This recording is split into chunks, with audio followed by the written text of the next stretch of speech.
ទី1យើងធ្វើតាំងពីកូនចៅរហូតដល់យើងខ្លាយជា team leader អូ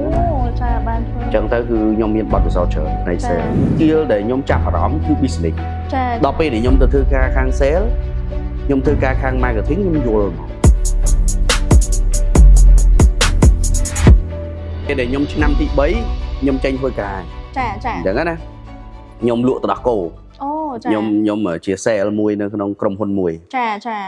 ក្រុមហ៊ុនហ្នឹង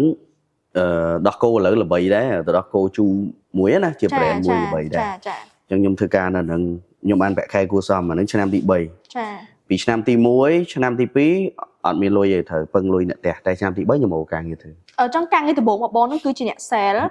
ហើយជិញលក់ទឹកដោះគោបាទហើយកាលនោះបានលុយច្រើនអត់បងមើលទៅវាបានច្រើនដែរ300អូចា2013ហីអូច្រើនហើយចាហើយចឹងការងារដំបូងឡើយធ្វើជាអ្នក sale អញ្ចឹងណាហើយបងគិតថាការងារ sale ហ្នឹងផ្ដល់បទពិសោធន៍ឲ្យបងច្រើនទេច្រើនមែនទែនចាទី1យើងធ្វើតាំងពីកូនចៅរហូតដល់យើងខ្លាយជា team leader អញ្ចឹងណាអូចាបានធ្វើអញ្ចឹងទៅគឺខ្ញុំមានបទពិសោធន៍ច្រើនផ្នែក sale និយាយទៅ skill ដែលខ្ញុំចាប់អារម្មណ៍គឺ business ចាដល់ពេលដែលខ្ញុំទៅធ្វើការខាង sale ខ្ញុំធ្វើការខាង marketing ខ្ញុំយល់មកចាអូអានឹងគឺជាចំណុចមួយល្អដែលធ្វើឲ្យខ្ញុំអាចយកវាមក lead ក្រុមហ៊ុនខ្ញុំដល់ថ្ងៃ